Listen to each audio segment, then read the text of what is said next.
of, being surrounded by anime fans, we also get these big experiences from media. There's actually, we get, these endorphin rushes, or dopamine, one of those. Endorphins, dopamine, biology. I'm a computer science major, not a biologist. Biology. And so we keep coming back to these because it feels really good, not just emotionally, but physically we can become addicted to these feelings. And Arguably. no, we can actually biologically become addicted to dopamine and endorphins and all those things. Okay, that kids don't watch too much anime. Or just give in.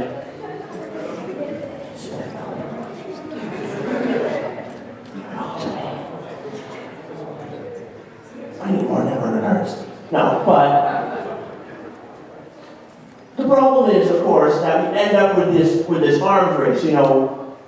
Goku beats the Saiyans, now Goku has to beat Frieza. Where do you go from when they blow up a planet from a guy? Super Saiyan. How do you go up from that? Super Saiyan 2. Super Saiyan 3. Super Saiyan 4. GT's not canon and it sucks.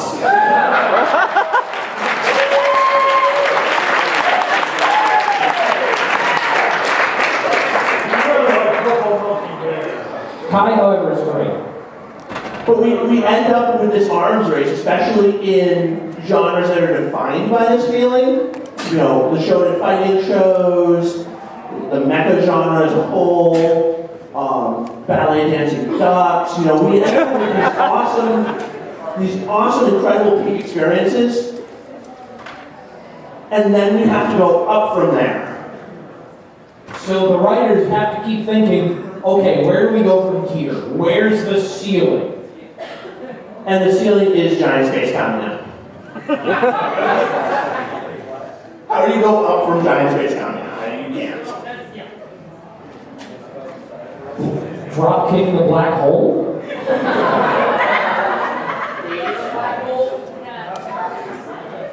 But Let's move on to some suggestions of what we should be going for. we can obviously talk about the genre, the tropes, all we want. But without specific examples, you're not going to know necessarily where to go from here. The first one you three front will like. Attack on Titan. This is actually surprising as a very, very recent example of a show that has everything we're looking for. It has people being human goddamn beings and being afraid of danger, but they stand up to it anyway. Frequently get killed, but what can you do? I feel like this line also really exemplifies what anime is about. People who can't throw away something important and never hope to change anything. Think about all the heroes that you would consider to be, quote unquote manly, and Tumblr is training me to hate that phrase, but whatever. Tumblr sucks anyway. And now that it's been bought by Yahoo, it's on a downward spiral anyway. On the downward spiral implies that wasn't at the bottom already. There's always further to drill. Drill, baby, drill. But I'm actually really happy that this next show got a remake.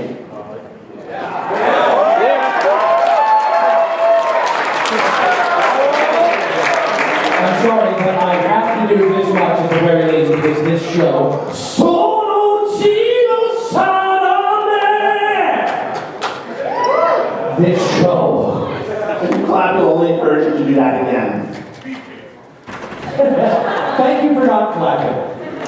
But no. I guess that was terrible. So for those who don't know, JoJo's Bizarre Adventure was this really old, really long-running show, or actually it was a manga before that. And basically the middle portion, I think it was third. Well, the first two parts didn't come to the States. They were basically remakes of Fist of the North Star. The third part is where the third part isn't just a remake of Fist of the North Star? Give me a second. The third part is where everything went insane. And it was the first part that got to the States by way of the 1997 OVA. starring Jotaro Kujo, and his stand Star Platinum. It was the introduction of stands, and it was where the series just went nuts. From then on, it was just stands, music references, stands. Yeah. No, it's No, actually, no Freddie Mercury that I'm aware of. no. There's a Jade Idle song. So you get your 80s music that way. But to be fair, there were a ton of music references in the first two parts anyway. But this show was so old that when I saw it on the chart for 2011, 2012, I think it was 2012, I thought I read it wrong. Because nobody remakes old anime anymore. And yet, we got this, and good God, all of you watch it. But the Find a torrent and watch it. basic I'm premise, not going to tell you where, because that would be illegal. and I believe it's getting licensed soon, or Funimation probably has it. Go ask around the news. So, the basic premise of JoJo's Bizarre Adventure is that, or at least the third part, the only part you're really going to care about, because the first two are kind of... Excuse you? The first two are good, but they're not as good as the third part. Okay, you can shut your mouth now and let me explain this. The point of the show is, that guy with the blue hair on the left is evidently a genius at the mystic art of the ripple, which is some martial art involving breathing control that somehow allows him to channel the power of the sun and destroy vampires, which his adopted sibling and arch nemesis Dio Brando has become.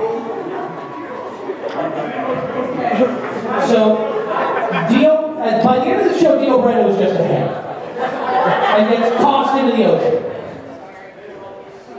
And then it goes on to the second part where his grandson kicks a bunch of asses in New York, goes to Mexico, then goes to Germany. There's Nazis involved. And then we get back to Japan with stands. And then it's just pure escalation from there. But we mentioned earlier that we were going to say that Manime is not mutually exclusive with, or Is not necessarily exclusive to a particular gender. or even necessarily a particular animation style. You're all gonna. Some of you are gonna be like, yeah. Some people are going to cheer. The people who have watched this show are going to cheer. The people who haven't are going to laugh.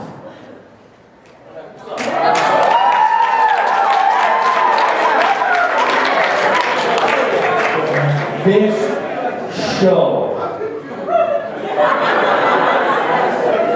It is okay. This show. You have not lived until you have seen a villain get outdanced by a duckling. This is West Side Story in anime form. I am not even joking. Well, this is one of those shows where everybody looks at it and I say, oh yeah, this is a really manly show. And they look at me like I got struck by an idiot bull. To be fair, you probably did, but that's not related to this. It is probably one of the most manly shows I've ever seen. It is badass dance battling ducks. I'm not even making that up. That's the actual premise of the show.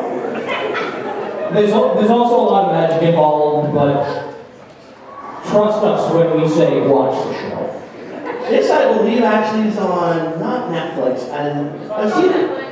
It's on Netflix now? It is on Netflix. All of you go sign up for Netflix and watch this as soon as you get home. Write yourselves a note. You're going to go into the show being like, this is stupid, I'm watching a show about a ballet dancing duck. And then it's going to happen. You're going to come out of the first episode wanting to watch all of the remaining ones. But in addition to Princess Tutu, we also have basically the magical girl genre as a whole, but especially Precure and especially Heartcast Precure. This show, don't let the cover fool you. This show is basically a shonen fighting show with a thin veneer of magical girl. There is so much kung fu action in this show, you wouldn't believe. And then at one point they summon the sun to like eat a guy, and Some guys, I heard you like combination attacks, so we put a combination attack in your combination attack. But this show is also, another hallmark of it is that this show is also animated by the same guys who did, next slide, this show. Same animation crew, and it shows. Because all the characters are the same animation. But this is really a remake of an older show that evidently needed to be darker, in spite of what they could get away with in the 80s. There's a lot of the premise of the show is involved with questioning what humanity means and how much of you can stop being human before you yourself stop being human. There's a whole lot of, what am I fighting for? sad fact that he's probably older than half our audience. But it still draws you in all the same. You still find all these things to identify with about this character. And it still falls under the category of manly all the same.